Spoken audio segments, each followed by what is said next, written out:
Physics के top 10 डेरिवेशनों में एक और बहुत शानदार डेरिवेशन लेकर आया हूं। जो हमने कल डेरिवेशन कराया था उसी का ही दूसरा पार्ट है, यानी कि दूसरा भाई समझ लीजिए इसको। उत्तल गोलीय पृष्ठ पर अपवर्तन का सूत्र। इससे पहले वाला हमने क्या कराया था, अवतल गोलीय पृष्ठ पर। तो अवतल वाला देखा होगा, तब आप इसको देखना, क्योंकि उसमें मैं बहुत सारे बेसिक कॉन्सेप्ट बहुत ही जीरो लेवल से बताई थी। इसमें थोड़ा फास्ट चलेंगे, लेकिन सब कुछ समझ में आएगा। जो पहली बार देख रहे हैं उनको भी समझ में आएगा, जो दूसरी बार देख रहे हैं उनको भी समझ में आएगा, जिन्होंने अभी तक कुछ भी नहीं पढ़ा उनको भी समझ में आएगा। चलिएगा, सिंपल तरीके से इस पृष्ठ का मतलब समझो, ठीक है। सीधे सीधे स्टार्ट करते हैं, नो बकवास, नो कुछ एक्स्ट्रा कोई टॉक। देखिए सीधे सीधे हमारे पास में ये क्या है, एक उत्तल गोलीय पृष्ठ है। ये वाला, ये रहा उत्तल गोलीय पृष्ठ है इस तरह से, ठीक है। ये ऐसा समझ लीजिए, एक पृष्ठ है उत्तल गोलीय पृष्ठ। और ये दो माध्यमों को अलग करता है, यानी कि एक यहाँ पे लगा दिया, ऐसा समझ लीजिए घर है, घर के गेट पर लगा दिया। तो इसके बाहर वाला माध्यम विरल है और इसके अंदर का माध्यम क्या है, सघन है। तो ये जो उत्तल गोलीय पृष्ठ था, ये दो माध्यमों को अलग अलग करता है, दो माध्यमों को पृथक करता है, एक विरल माध्यम और सघन माध्यम, ठीक है। तो वही थ्योरी लिख रही है। माना ये नाम दे दिया जेड, और यहाँ पे इसका ध्रुव, ये देखिए ये ध्रुव है इसका, ये इसकी मुख्य अक्ष है, और ये यहाँ पर इसका ध्रुव है, और ये जेड। तो जेड पी जेड डैश एक उत्तल गोलीय पृष्ठ है जो दो माध्यमों विरल और सघन माध्यम को पृथक करता है, अलग अलग करता है। इसका ध्रुव P तथा वक्रता केंद्र C है, और इसकी PC को वक्रता ध्रुव और वक्रता केंद्र को मिलाने वाली रेखा को बोलते हैं मुख्य अक्ष। तो ये क्या है, इसकी मुख्य अक्ष हो गई, ठीक है। और इसकी मुख्य अक्ष पर एक बिंदु वस्तु O रखी है। O से चलने वाली प्रकाश किरणें पृष्ठ के बिंदु M पर आपतित होती हैं और अपवर्तन के बाद एक प्रतिबिंब I बनाती हैं। बस खत्म कहानी, ठीक है। इतना ही थ्योरी है, ये लिखी हुई है आपकी, देख लीजिए क्या है आपका, ये बन गया। अब एक चीज और समझ लो, इस वक्रता केंद्र से जो सीधी रेखा जाती है उसको बोलते हैं हम लंब अविलंब बोलते हैं, नॉर्मल, ठीक है। और ये क्या है, जो वस्तु से चलने वाली किरण को आपतित किरण बोलेंगे। आपतित किरण और अविलंब के बीच में जो कोण बनेगा उसको बोलते हैं हम आई। ये बन गया आई, ठीक है। और जो प्रतिबिंब यानी कि अपवर्तित किरण, यानी कि एम आई ओ एम क्या है, आपतित किरण, और एम आई क्या है, अपवर्तित किरण। अपवर्तित किरण और अविलंब के बीच बने कोण को बोलते हैं हम अपवर्तन कोण, और ये आपतन कोण। तो ये आर हो गया, ठीक है, अपवर्तन कोण, ठीक है। रिफ्रैक्शन एंगल, ये इंसिडेंट एंगल, ठीक है। आगे बात समझ में आई, और एम का मतलब समझ में आ गया। ये अब ये क्या है, ये जो रेखा है, यानी कि जो आपतित किरण मुख्य अक्ष से अल्फा किरण, अल्फा एंगल, और अपवर्तित किरण मुख्य अक्ष से बीटा, और अविलंब मुख्य अक्ष से गामा कोण बनाता है। ये लिख दिया हमने, ठीक है। हम सीधे सीधे लिख देंगे इसी में, और लिख देंगे, हम लिख देंगे ये बनाती है तब, और एक चीज और लिख दो यहाँ पे, एक चीज और लिख देंगे, हाँ तब ये लिख दिया, तब लिख दो। तब आपका आपतन कोण कितना, आपतन कोण क्या है, आई क्या हो जाएगा, आपतन कोण आई मान लिया, सीधे सीधे बात ऐसे लिख दो, आई। आपतन कोण कितना हो गया, आई हो गया, ओके।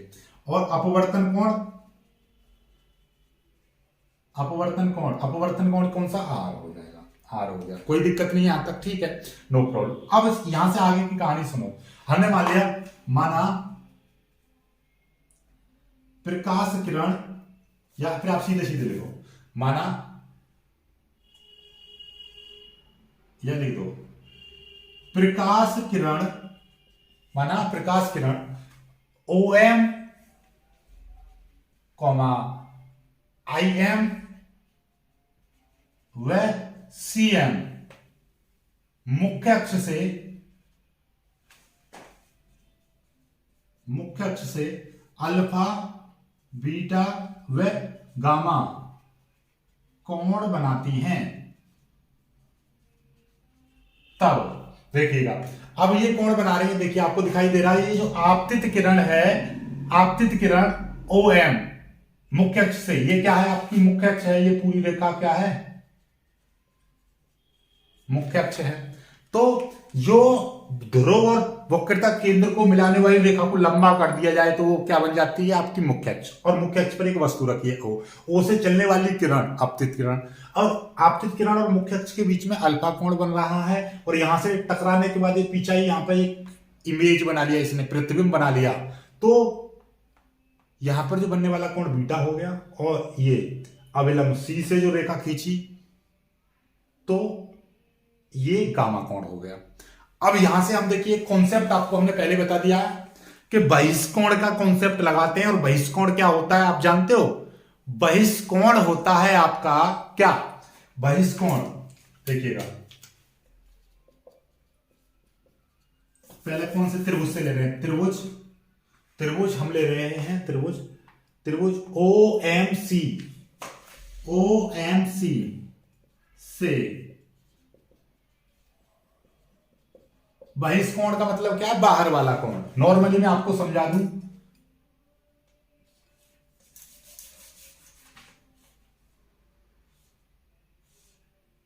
इसको ऐसे कर दो, इसको आगे कर दो, ठीक है, ये और ये और ये, ठीक है। अब देखिएगा, ये कोण है त्रिभुज का A, ये कोण है B और ये कोण है C। और आप जानते हो त्रिभुज के अंदर के कोणों का योगफल कितना होता है?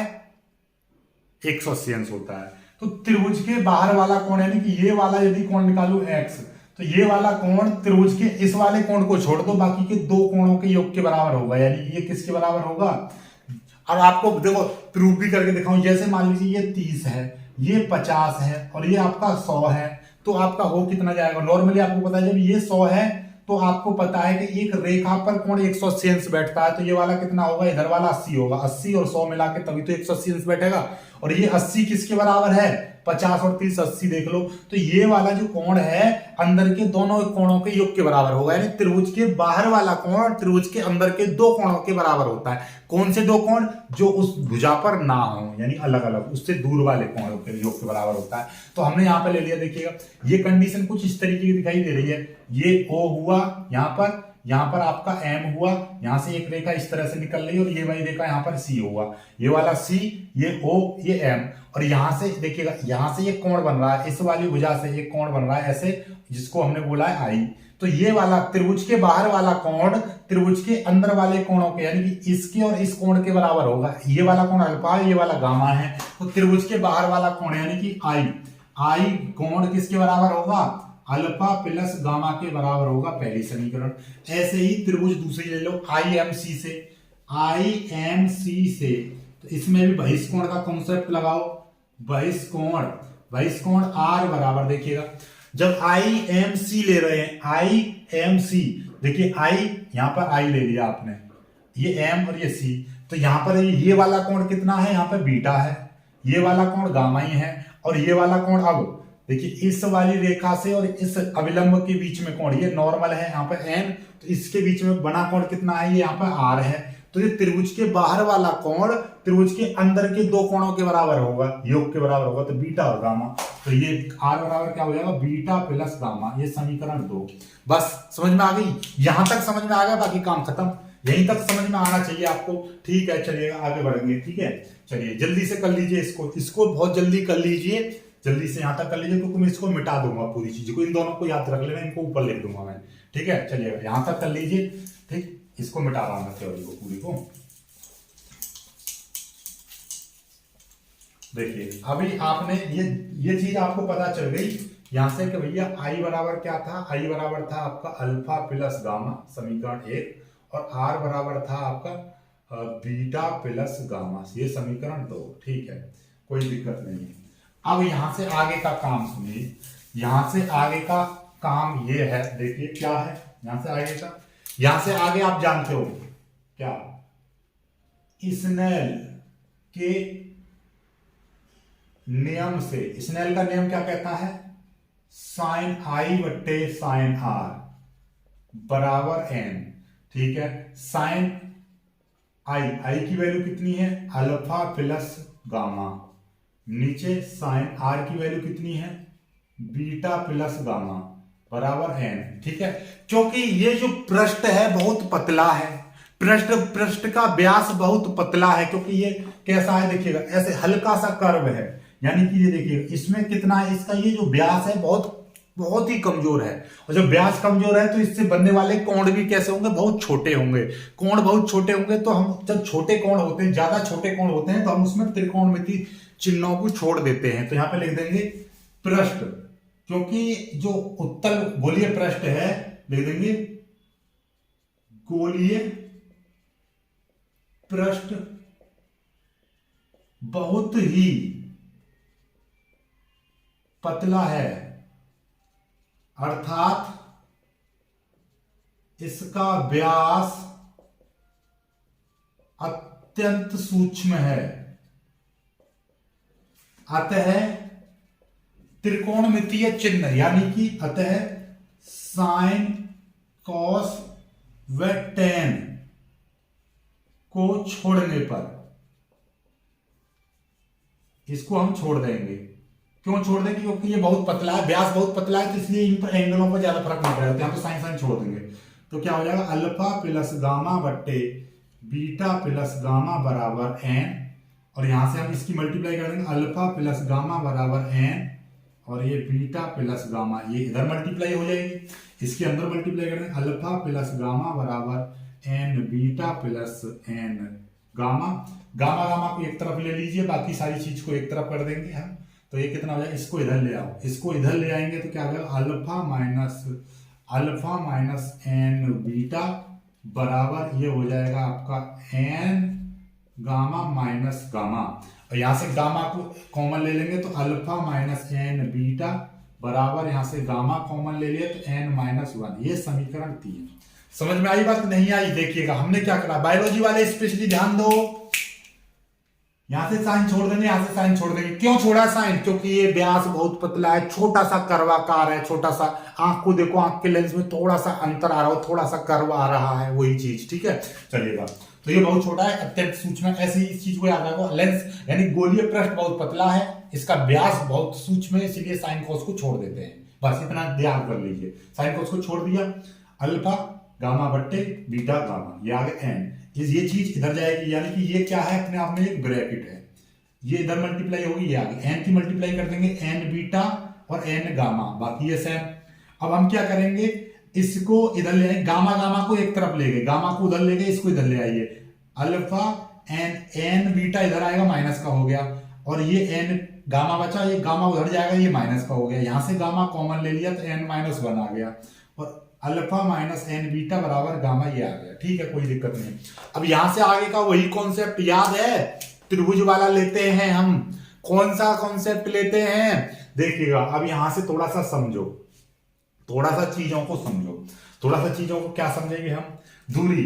चित्र से हमको क्या पता चल रही है, चित्र से हमको पता चल रही है क्या, कि भाई ये देखिए, ये लेंस बहुत पतला है, ये चीज तो हमको पता है कि गोलीय पृष्ठ बहुत पतला है, तो ये वाले दोनों बिंदु आपस में बहुत सूक्ष्म दूरी पर होंगे। जब सूक्ष्म दूरी पर होंगे तो आपको ये भी पता है कि देखिएगा, आपको नॉर्मली क्या चीज पता है, देखिए थोड़ी चीजों को हम डिस्कस कर लेते हैं, कि हमें चित्र से ये भी चीज पता है कि एम डैश बराबर कितना, एम डैश बराबर क्या है, एच है।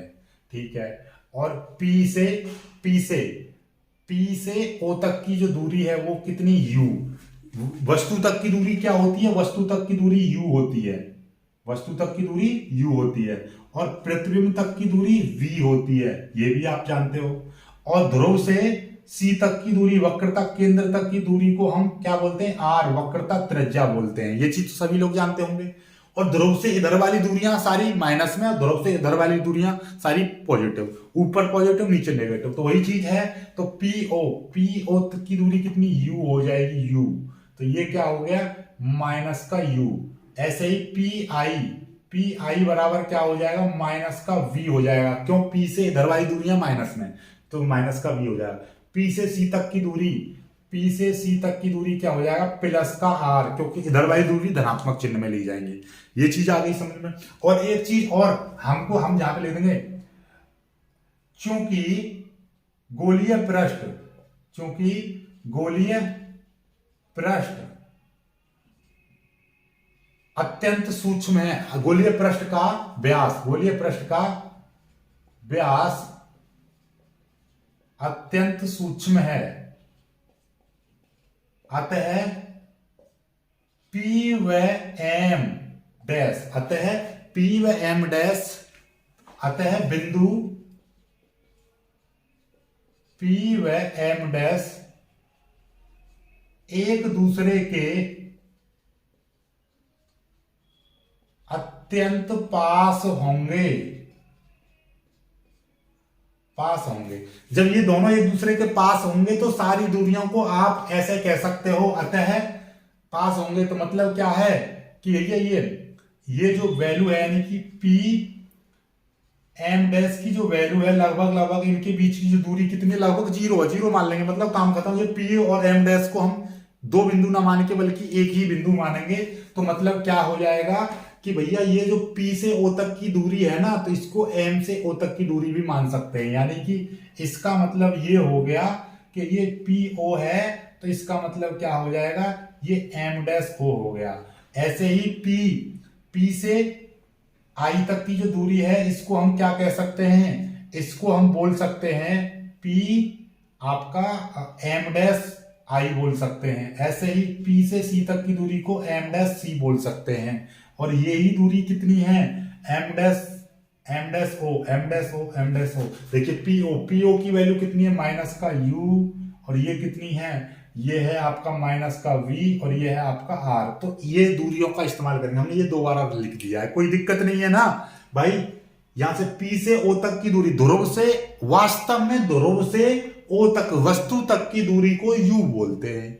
लेकिन हमको पता है कि ये P और M डैश बिंदु दोनों एक दूसरे के बहुत ज्यादा नजदीक हैं, तो P से O तक की दूरी ही हम उसको बोल सकते हैं कि ये M डैश से O तक की दूरी के बराबर होगी, क्योंकि ये दोनों बिंदुओं को अलग अलग न मानकर एक ही बिंदु मान ले रहे हैं, इसलिए हम इनका ही यूज करेंगे। चलिए अब अपने अलग अलग त्रिभुज लेंगे, काम खत्म करेंगे। देखिएगा अब चलिएगा, त्रिभुज कौन सी त्रिभुज से चला, त्रिभुज OMM डैश से, OMM डैश से क्या हो जाएगा, टेन थीटा का बराबर, टेन थीटा बराबर क्या होता है, टेन थीटा यानी कि अल्फा बराबर, टेन थीटा बराबर होता है लंब बट्टे आधार।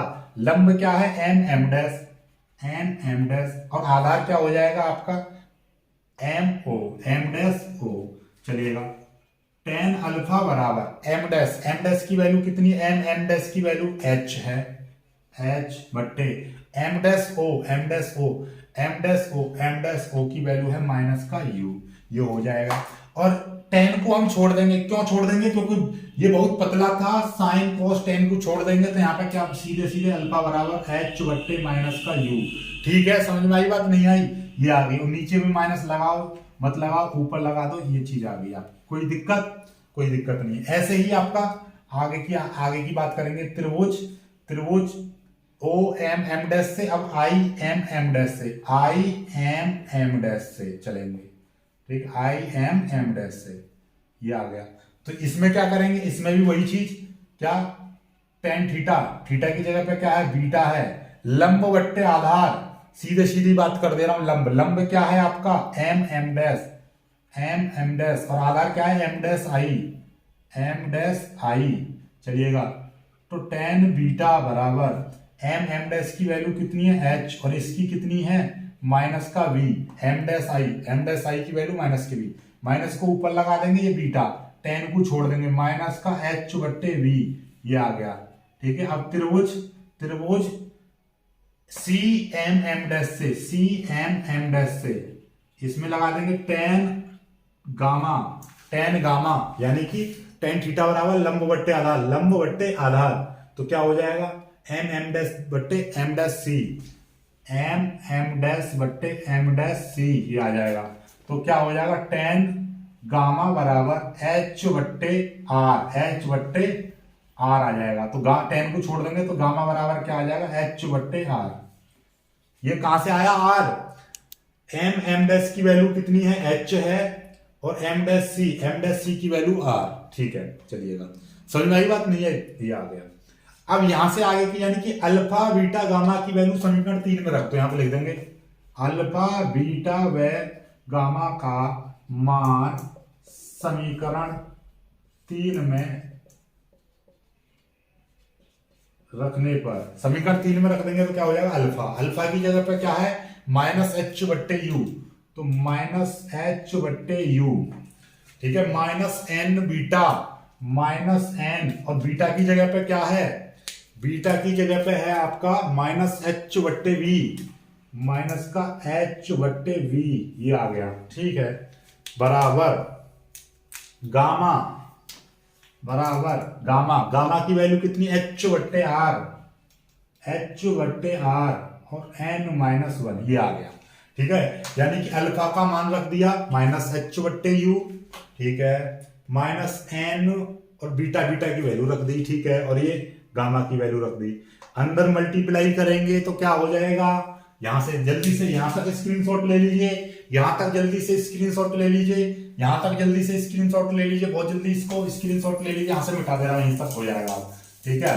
अब देखिएगा आपको दिखाई दे रहा है, जब मैं इसकी माइनस ये आ जाएंगे तो कितना हो जाएगा, माइनस का एच बट्टे यू, ये हो जाएगा प्लस का एन एच बट्टे वी बराबर, और इसको ले देंगे एच बट्टे आर, और ये हो जाएगा एन माइनस वन, ठीक है, माइनस माइनस ये हो गया प्लस, ठीक है।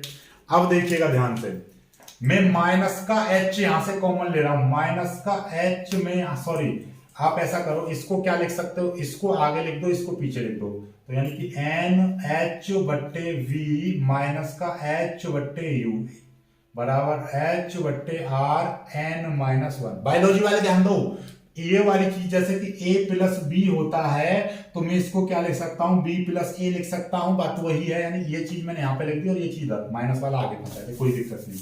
अब इसमें से h कॉमन ले लो, h कॉमन ले लेंगे तो n बट्टे वी माइनस वन बट्टे यू, ये आ गया, बराबर ये हो जाएगा h बट्टे आर और n माइनस वन। अब इस h से ये वाला h कट गया तो n बट्टे V minus one upon U बराबर वन अपॉन आर, और ये हो जाएगा n माइनस वन, या n बट्टे V minus one upon U बराबर n माइनस वन बट्टे आर। यही चीज तो आपको प्रूव करनी थी, यही तो होता है अपवर्तन का सूत्र, याद हो तो। यही आपका अवतल गोलीय पृष्ठ के लिए आया था और यही आपका उत्तल गोलीय पृष्ठ के लिए आया, तो कुछ अंतर नहीं है, बस ये चित्र का अंतर होता है, ठीक है। चलिएगा जल्दी से कर लीजिए, बहुत जल्दी इसको कर लीजिएगा, बहुत ही प्यारा लाजवाब इंपोर्टेंट डेरिवेशन था जो हो चुका है, ठीक है, समझ में आई बात। चलिएगा, हमारे पास में एक बच्चा बैठा वो हंस रहा है, चलिए बहुत अच्छा है, इसको कर लीजिएगा, बाकी हाँ चलिए ठीक है, समझ में आया, हाँ चलिए बहुत अच्छा, हाँ सुना मना है पढ़ते समय पर, हाँ हाँ बहुत छोटा बच्चा है तू अभी, ठीक है। चलिए तो बस काफ़ी है, तो वीडियो को लाइक कर देना भाई, ठीक है, वीडियो को लाइक करना, अपने दोस्तों तक शेयर कर देना, चैनल को सब्सक्राइब जरूर कर लीजिएगा। जो पहली बार देख रहे हैं, जिनको थोड़ा थोड़ा कुछ चीज़ें दिमाग से वैसे तो गया नहीं होगा ऊपर, लेकिन ये दो कॉन्सेप्ट थे इसमें, एक तो वो वाला बहिष्कोण वाला, तो इससे पहले वाले वीडियो को देख लेना जरूर, क्योंकि उसका लिंक मैं नीचे डिस्क्रिप्शन में लगा दूंगा, ताकि आपको बहिष्कोण का कॉन्सेप्ट और ज्यादा क्लियर हो सके। हालांकि क्लियर हो गया होगा, लेकिन फिर भी यदि नहीं हुआ हो तो उस वाली वीडियो को जरूर देख लेना आप, ठीक है। वीडियो को लाइक करना, अपने दोस्तों तक शेयर कर देना, चैनल को सब्सक्राइब करके वीडियो को शेयर कर देना। मिलेंगे कुछ वीडियो में, तब तक के लिए बाय बाय।